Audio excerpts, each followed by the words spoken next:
Hey, it's Francis, and today I wanted to do a quick rundown of how I put together that song on live stream earlier this week and the changes that I made to it between the live stream and releasing it yesterday.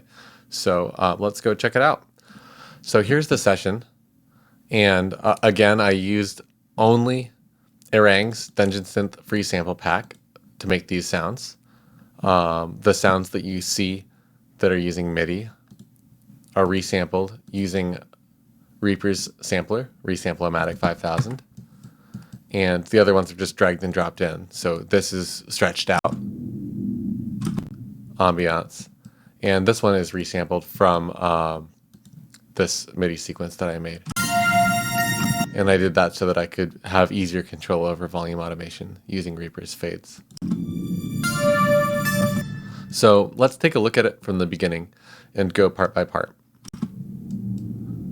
Beginning with this ambiance, which is pitched down and slowed down significantly.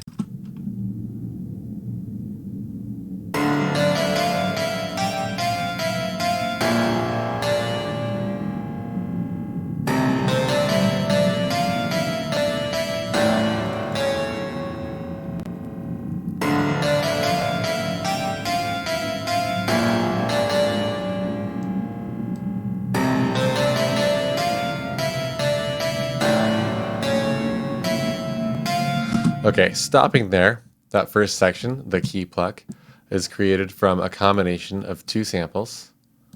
And when played together, they get this sort of nice harpsichord synth kind of a sound. I have a tuner on here. I just used that to make sure that the sample was in tune and to make sure that it was in tune with my keyboard, that is. And I'm adding reverb and a little bit of EQ to pull the low end out. Relatively simple sound, and I think it ends up being quite effective. After that, I'm bringing in the string pad.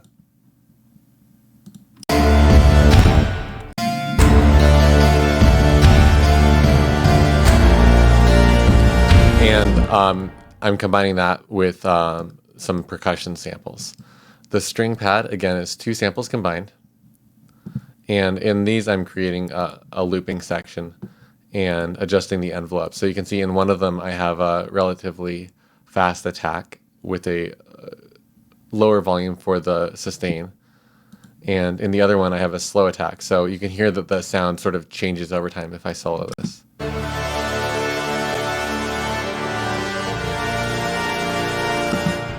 And again, I'm pulling out a great deal of low end. And in this one, I'm actually exciting the high end a little bit with this EQ.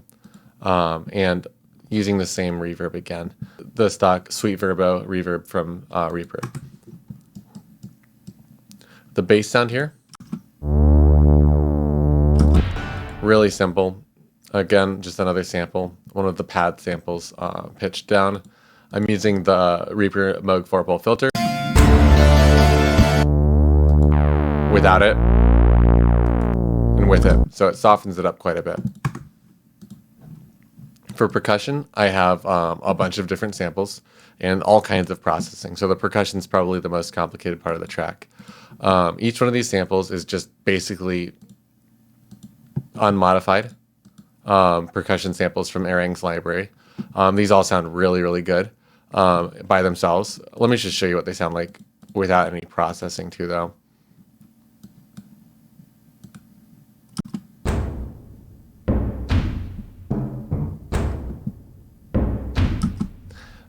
And then with all the processing that I've added, saturation, a transient shaper, a slow attack compressor, an EQ where I'm pulling out some low end and some mid range, a Pultec from Waves. I love this plugin. I'm doing the Pultec trick.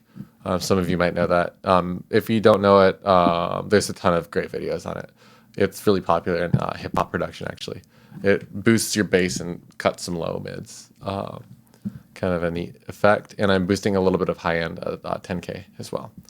I'm using a dynamic EQ as well, and I'm doing a pretty extreme adjustment here, pulling out low end and mid range and boosting high end. You'll see actually that these samples are pretty heavy in the low end. So I'm pulling out a lot of that, and I'm taking out space in the mid range to make space for all of the other instruments. I'm using this plugin as well, which I really love, the Waves Abbey Road, whatever it's called, mastering chain. I like the spreader and the tape equalizer a lot in this. I use other pieces of it sometimes, but you'll see that I have all these other sections bypassed. So in this case, I'm just using the tape equalizer and the stereo field spreader. And at the end of the chain, again, I'm using this sort of like cheap reverb with a high pass and low pass filter on it. So all that together.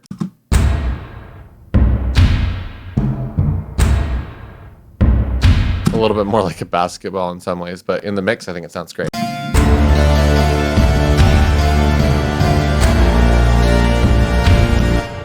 Okay.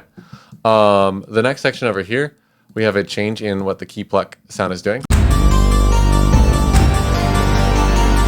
Relatively similar drum beat. Sort of a classic keyboardy kind of a line here, where there's a pedal tone in the top.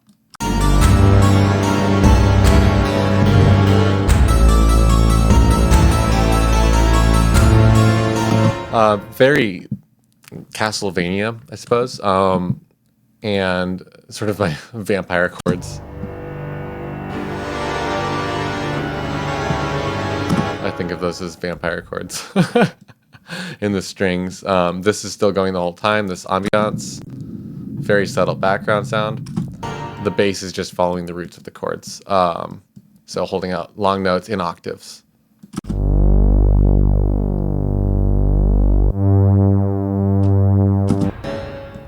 And at the end of this phrase, there's a bit of a pause, and it comes back into that first section with a synth sequence added. So let's just hear what that sounds like.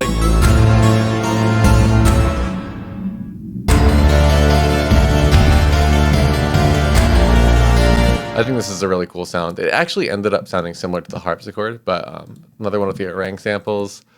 This one's just sort of like one of the synth leads with a really, really adjusted envelope. When you're working with a sampler, and you're sampling a synth, it can be cool to just sample just a generic waveform or like a lead sound or a pad sound, and then do your own envelope shaping and filtering inside of your own processing. So that's what I'm doing here, is a high pass filter and an envelope shaper in the sampler, along with reverb and this ping pong pan effect, going relatively fast, which is, I think, sounds pretty cool. Let's just take a look at that by itself. Without, with. So it just creates a great deal of excitement in the high frequency range. I did not mean to press that button.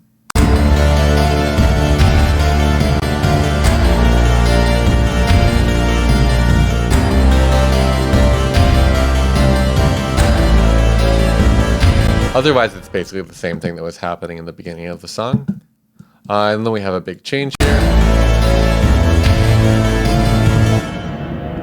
And this is just sort of a resample of one of these sounds, the Thunder Impact SFX sound. I have it panning from one side to the other, and it's slowed down a lot. You can see the rate here, 0.172. I just stretched it out until it sounded right.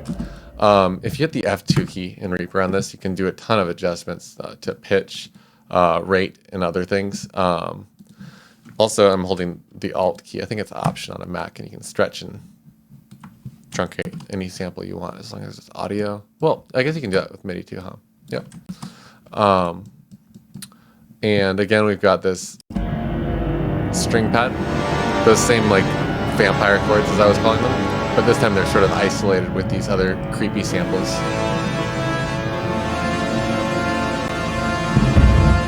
And you can see right here that this crossfade is just the same sample twice, basically stretched out. I didn't want to stretch it out too far because I wanted to retain some sense of the resolution of the sound, but I wanted it to last for the whole song, so that's what's going on there.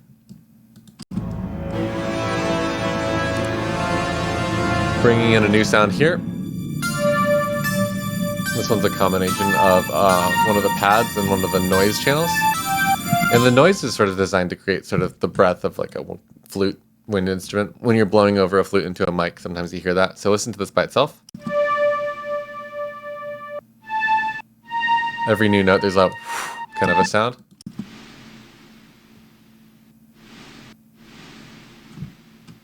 I thought it sounded kind of cool at the time. And then the EQ is just pulling out nearly everything. And I've got this string pad going on the top. I did this in MIDI. This item is muted because I rendered it as audio. In Reaper, that's in, basically you can do that, apply track, take FX to items as new take. And that's what I did. Put it on its own track and just added some fades and adjusted the volume to create that out of this. So a little bit more expressive.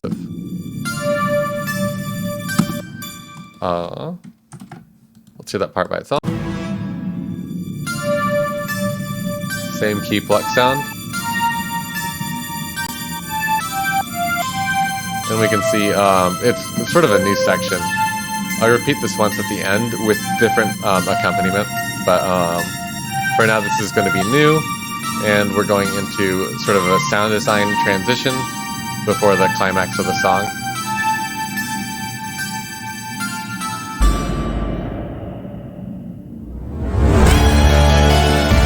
So this here is just one of the samples reversed. You can do that somewhere in here. What is it? Reverse items as new take is an easy way to do it. I have that as like a custom action up here. Where is it? I have a button for it. So if I click this button, flips it around. Kind of neat. I use it more often than I should. And then I've got this track down here labeled Mega Lead. And you can see there's a lot of expression information because I was using like the pitch wheel and stuff. But this is sort of like a prog synth solo type of thing. And to the clever listeners, you might notice that without this, literally the same thing that happened over here. And it's actually copy pasted, so it's the same thing. And I'm just doing sort of oldest trick in the book. If you're doing loop music, is anything you can to draw attention away from the fact that it's literally copy paste. I probably did some stuff like humanizing things.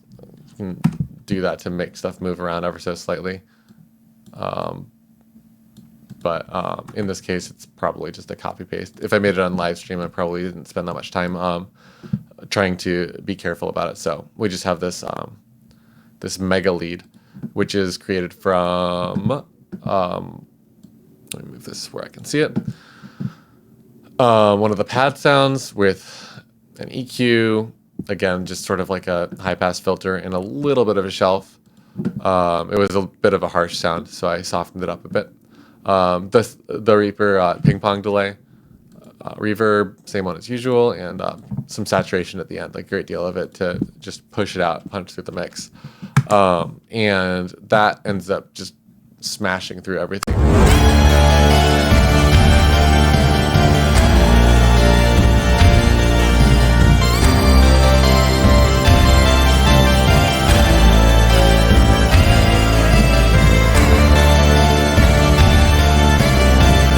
So something I'm doing here is like pitch wheeling into the notes to give it that like David Gilmour feel.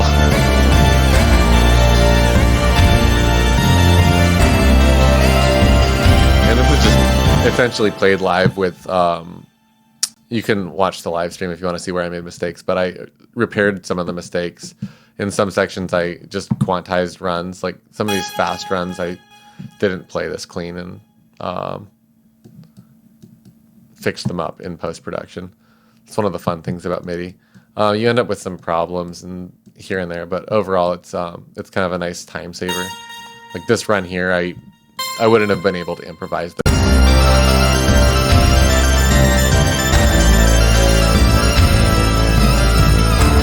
And it's nice not having to practice fast runs like that a million times to record them. At the end of the day, I end up with better results if I do practice them and sort of like play them on the Moog or something like that. But for my live streams, I like to try to do time-saving tactics and just try to make the song as fast as I can. It's a fun challenge for me.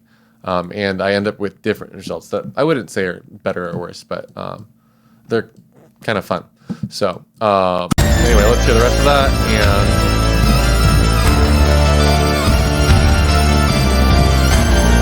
And you can see that I've got sort of a fade out here at the end.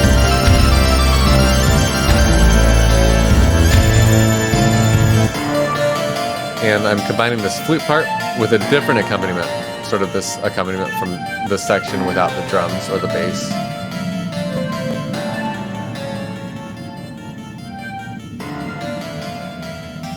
Kind of a nice, like, right off into the sunset type of an ending.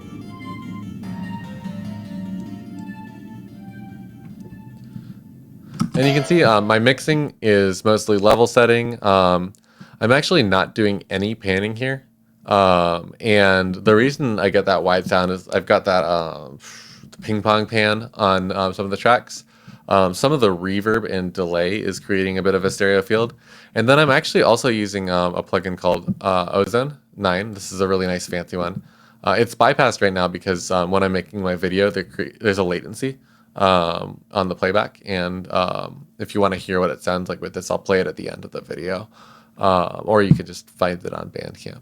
But in this case, I'm using an imager to essentially pan by frequency range. So with this on, it's going to spread out the high frequencies and squeeze in the low frequencies. And you can set the cutoff point for this. And I don't remember where I had it, 150, something like that. Everything below that's mono. And then everything above that gets widened more and more depending on how high it is. And everything above 10K is as wide as this plugin will allow. And then aside from that, the processing that happens in my mix is actually all what you'd call top-down processing, where you're doing it by section. So in this case, I've got my instrument bus has a dynamic EQ and a compressor that's functioning with a sidechain. So it's taking input from the percussion section.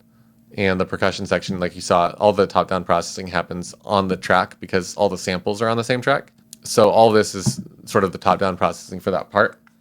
And the, what do we call it? Oh, shoot. There it is. Okay. And that gets fed into the instrument bus, into the sidechain of this compressor. So.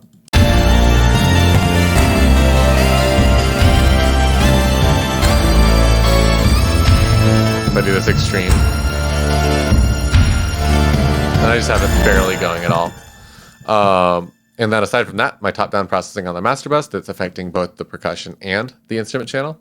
Also, the instrument channel doesn't include the mega lead track, so that's why that's sticking out so much further than everything else. Anyway, so the this bus, this is bypass. I should just delete that. This master limiter is not on the final track. This is here because I'm sharing my vocal mic for this video with the mix. So that's why this is here. This isn't on normally. I'm using the CLA mixdown. In the default setting, this is just a really good plugin for set it and forget it kind of compression, saturation, and adjustments to bass and treble if you need it. In this track, I actually probably could have just turned down the bass on this plugin, but I used that dynamic EQ instead. After that, I'm using the Abbey Road vinyl from Waves, and I often will set it to the mastering starting point preset and take some of the sound effects off. It's got clicks and pops from the sampled from actual vinyl, and I like that sometimes, but it wasn't for this track. I'm using the Baby Audio Super VHS, which is a really cool tape sim that pulls out some top end and creates a little bit of wow and flutter, which is that fluctuation in pitch and in amplitude that happens on tapes. And this is sort of a cheap tape sim, which I really, really like because a lot of tape simulators are trying to sound really hi-fi, and that's fantastic in certain situations, but it's not always what you want when you want it to sound like it's on a tape. This one sounds more like a cassette or a VHS. Great plugin, relatively affordable compared to some of the Abbey Road ones, which are a bit more expensive. These I recommend buying on sale. they usually come in like a pack with all the Abbey Road ones come together for, you know, an affordable amount if you buy them on like Black Friday or something like that. And then I'm using, again, Ozone 9. And I'm using the dynamic EQ here. This is very lazy. I could have done a lot of this on the individual tracks, but I just chose to do a quick mix down so I can get this single out for Bandcamp Friday. So dynamic EQ, imager. I'm using a compressor. This is a really gentle ratio, pretty deep threshold, but just to reduce the dynamic range a little bit more. There's a big difference between the loud and quiet parts in the song, and I wanted less of that difference. This is sort of a hi-fi tape sim, and then the maximizer, which is set, again, relatively conservatively. This is barely louder than the default settings. And let's just take a listen to the whole thing now that we've looked at it. I'll turn these on, and my voice will not match my mouth anymore.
All right, and that's the song, and that's how I put it together.